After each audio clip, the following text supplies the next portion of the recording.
पढ़ने के ज़माने में जो पतली दाल गाढ़ी दाल में फ़र्क नहीं किया, सूखी रोटी ताज़ी रोटी में फ़र्क नहीं किया, उसकी नज़र सिर्फ किताब पर रही। बाकी वो पतली दाल खा रहा है कि गाढ़ी दाल खा रहा है कि सूखी रोटी खा रहा है कि मोटा चावल खा रहा है कि पतला चावल खा रहा है, उस पे नज़र नहीं रही, सिर्फ किताब पे फोकस रहा। जो मिला खाया, सिर्फ पढ़ा, तो वो एक जबरदस्त हाफिज कुरान, जबरदस्त आलिम दीन बनेगा। जन्नत वहां मिलेगी, यहां इतने पैसे मिलेंगे कि इंजीनियर भी उनकी खुशहाली को देखकर तरस खाएगा और बोलेगा काश मैं अगर हाफिज बन गया होता तो मेरी दुनिया भी सवर जाती, मेरा उक़बा भी सवर जाता। ये हमारे माशाअल्लाह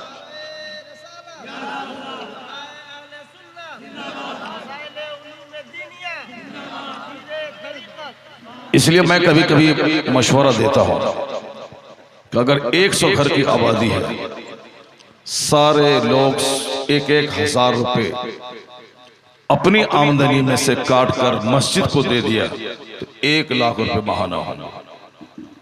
100 घर की आबादी, 10,000 20,000 कमाने वाला अगर मस्जिद के नाम पे 1,000 रुपए देता है तो सालाना माहाना मस्जिद को आमदनी हुई 1 लाख रुपए।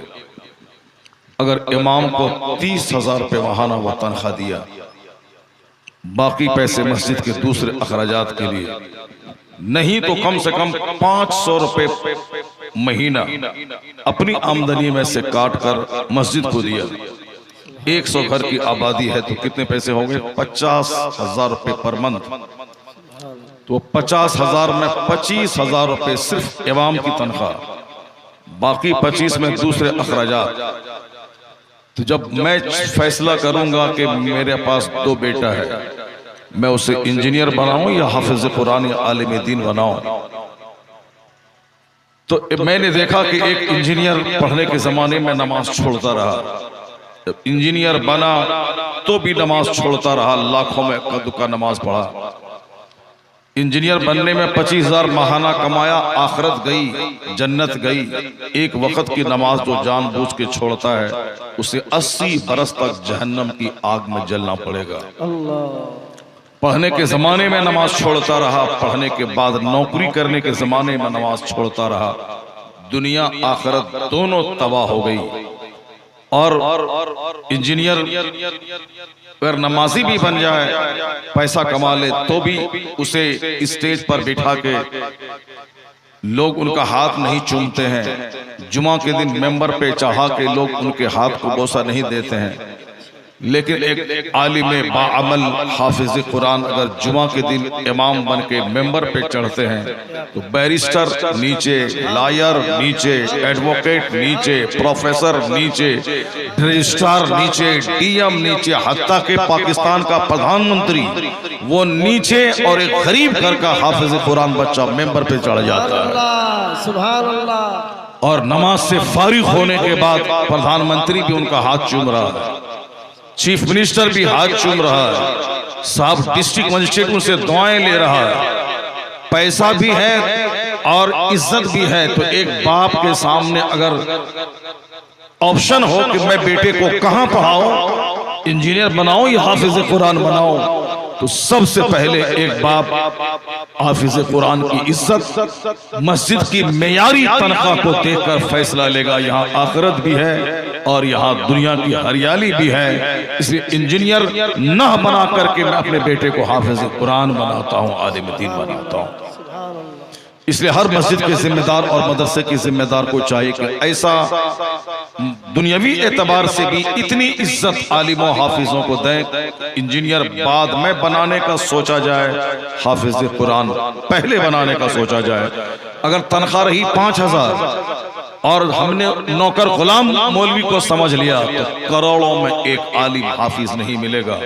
क्योंकि एक बाप अपने बेटे की जिल्लत को देख करके, तनख्वाह भी कम है और समाज में उसे मजबूर भी समझा जाता है, कोई दर्दमंद बाप अपने बेटे को हाफिज और आलिम नहीं बनाएगा, बेटे की जिल्लत बर्दाश्त नहीं करेगा। इसलिए बुजुर्गों ने कहा है आलिमों को इतनी इज्जत दो, अपने इमाम अपने मदरसे के जिम्मेदार को इतनी इज्जत दो कि लोग डॉक्टर बनाने से पहले आलिम दीन बच्चों को बना दें, ताकि दुनिया में इज्जत मिले और चंद सिक्के भी मिले, और मरने के बाद वही औलाद माँ बाप के जन्नत जाने का जरिया हो जाए।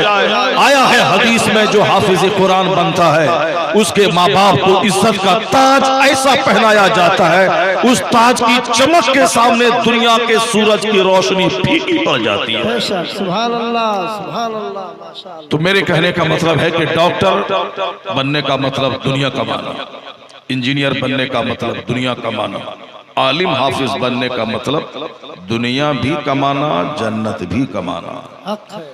इसलिए सबसे बेहतर यही है कि बच्चा हाफिज कुरान बने।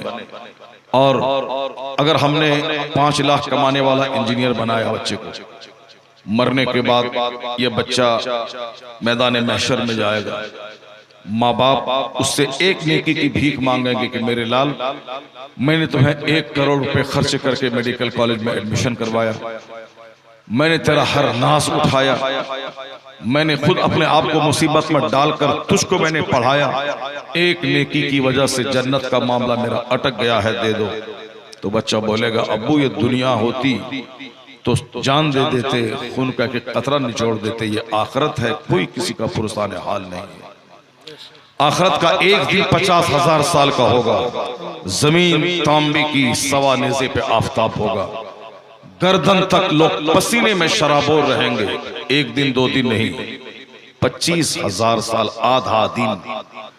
कोई दीवार नहीं होगी कि उस दीवार में बंदा पनाह ले ले, कोई दरख्त नहीं होगा कि बंदा उस सूरज से बचने के लिए दरख्त की आड़ में छुप जाए, कोई मकान नहीं होगा कि बंदा उस मकान की छत के साए में चंद लम्हे सुस्ता ले, कोई घर मकान कुछ नहीं होगा। क़यामत के दिन सारे मकानात को मिस्मार कर दिए जाएंगे, जितने भी पहाड़ हैं सब रूई के गाली की तरह उड़ने लगेंगे, समंदर के पानी में आग लगा दी जाएगी, वैज़ल बिहार सुज्जरत, और एक दूसरी जगह आया वैज़ल बिहार फुज्जरत, समंदर के पानी को बहा दिया जाएगा, फिर उस समंदर के पानी में आग लगा दी जाएगी।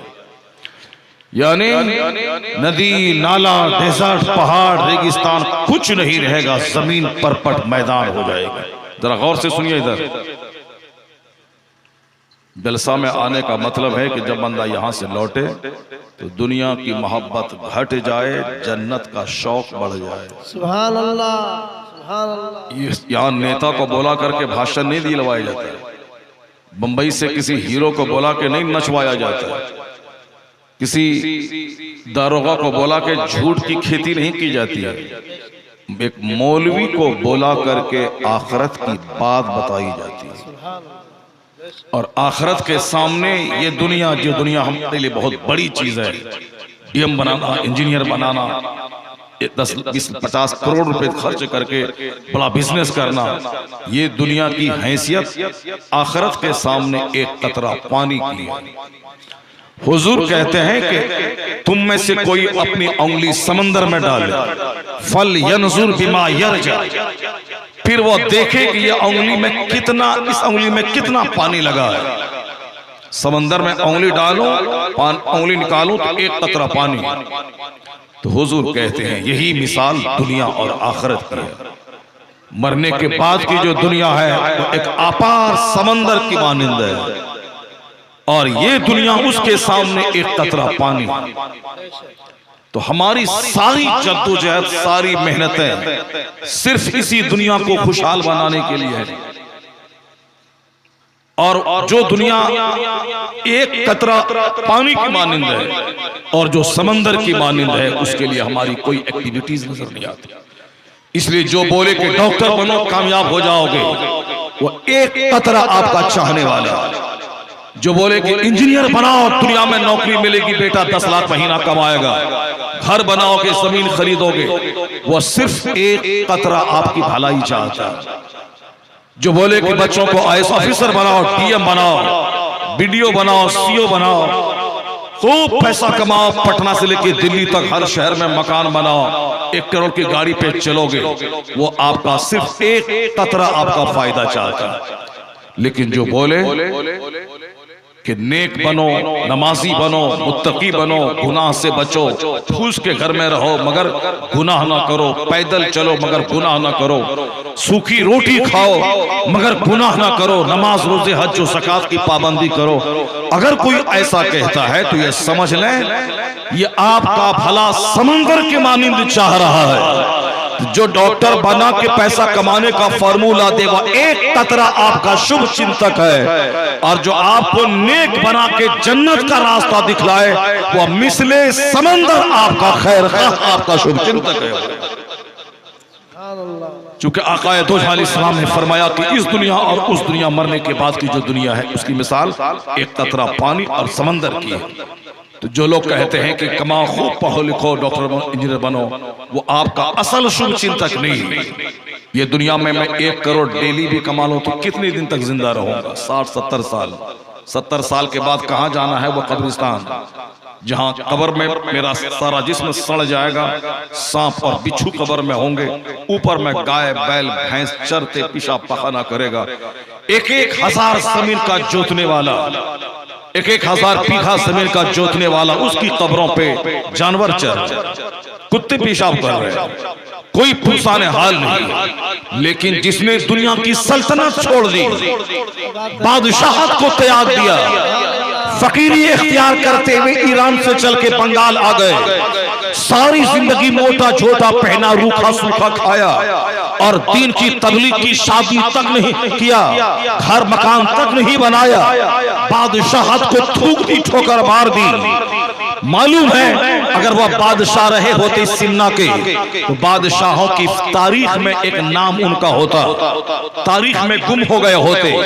लेकिन आज उनके इंतकाल के कई 100 साल के बाद उनके आस्थाने पे लाखों हाजतमंदों की भीड़ लगी है, भिखारी की तरह चारों तरफ लाखों लोग बैठे रहते हैं। ये वो बादशाहत है जो दुनियावी बादशाहत त्यागने के बाद अल्लाह ने ये रूहानी बादशाहत अता कर दी है।